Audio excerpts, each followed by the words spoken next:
حمزہ کی امی حمزہ کے ابو سے کہتے ہیں کہ مجھے تو اس لڑکی کی سمجھ نہیں آتی۔ حمزہ کی امی کہتی ہے پہلے رانے کر راتب کہہ رہا ہے کہ میں نے ثنا سے شادی کرنی ہے۔ حمزہ کہتے ہیں مجھے ثنا پسند ہے، میں نے اسی سے شادی کرنی ہے۔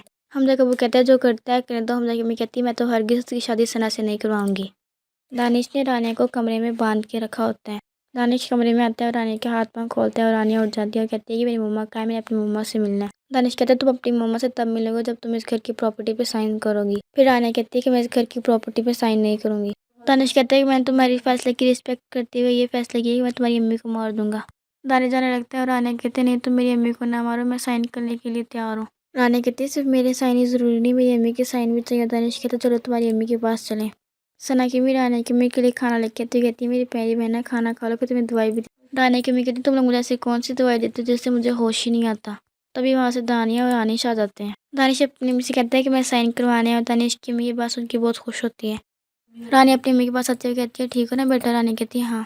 ثنا کی امی رانیہ کی امی کہتی ہے کہ اس پہ سائن کرو۔ رانیہ کی امی کہتی ہے میں اس پہ سائن نہیں کروں گی۔ تبھی وہاں سے ثنا آ جاتی ہے۔ ثنا کہتی ہے کہ باہر حمزہ کے امی ابو آئے ہیں۔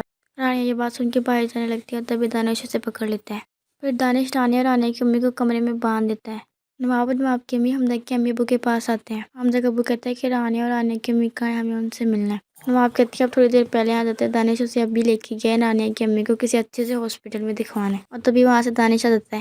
حمزہ کا ابو کہتا ہے آپ تو گئے تھے کہ رانیہ کی امی کو ہاسپٹل لے کے گئے تو یہاں؟ دانش کہتا ہے میں، اور دانش کی امی جلدی سے کہتی ہے کہ تم گئے نہیں تھے رانیہ کی امی کو ہاسپٹل لے کے؟ دانش جھوٹ بولتا ہے، کہتا ہے میں تو پیسے لینے آیا تھا۔ پھر حمزہ کی امی ابو رانیہ اور رانیہ کی امی سے ملنے جاتی ہیں تو رانیہ کی امی دروازہ نہیں کھولتی، وہ دانش کو کچھ چیکس دیتا ہے۔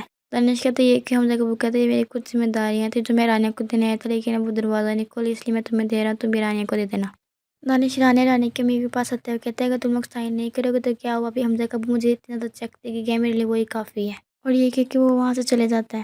رانیہ اپنی امی سے کہتی ہے امی ہمیں کچھ تو کرنا پڑے گا ورنہ دانش ہمیں مار دے گا۔ رانیہ کی امی کہتی ہے ہمیں کچھ نہیں کرنا، ہمیں صرف اللہ تعالیٰ پہ یقین رکھنا ہے۔ ثنا کو حمزہ کی کال آتی ہے۔ حمزہ کہتا ہے کہ ہمیں باغ کی شادی کرنی پڑے گی ورنہ ہمارے گھر والے ہماری شادی نہیں کروائیں گے۔ ثنا کہتی ہے میں یہ نہیں کر سکتی۔ حمزہ کہتا ہے کہ تم مجھ سے شادی کرنی ہے تم یہ کرو گی۔ حمزہ کہتا ہے تم شام کو تیار رہنا، میں تمہیں لینے آؤں گا۔ ثنا اپنی امی کے پاس آتی ہے کہتی ہے کہ امی حمزہ کی تو امی مان نہیں رہی تو ہماری شادی کیسی ہوگی؟ ثنا اپنی امی سے کہتی ہے کہ مثال کے طور پہ میں اور حمزہ ایک دوسرے کے ساتھ بھاگ گئے۔ ثنا کی امی کہتی ہے تم ہرگز ایسا نہیں کرو گی۔ حمزہ کی امی حمزہ کے ابو کے پاس آتے ہوئے کہتی ہے کہ مجھے تو اس لڑکی کی سمجھ ہی نہیں آ رہی۔ حمزہ کا ابو کہتا ہے تم چھوڑو اس کو، کیا تم اس کے بارے میں سوچ کے اپنی حالت خراب کر۔ پھر مولوی ثنا کا نکاح پڑھواتا ہے۔ مولوی حمزہ کا بھی نکاح پڑھوا دیتا ہے اور ان دونوں کی شادی ہو جاتی ہے۔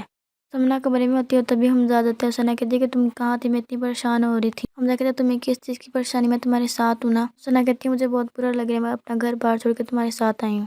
نواب کہتی ہے ہائے اللہ ثنا یہ تم نے کیا کیا؟ دانش کہتا ہے آپ لوگوں نے اسے اتنی کھلی چھوٹ دی ہوئی تھی، اب دیکھ لیا نتیجہ، وہ بھاگی حمزہ کے ساتھ۔ حمزہ ثنا کو اپنے گھر لے آتا ہے۔ حمزہ کی امی یہ دیکھ کے کہتی ہے حمزہ یہ تم نے کیا کیا؟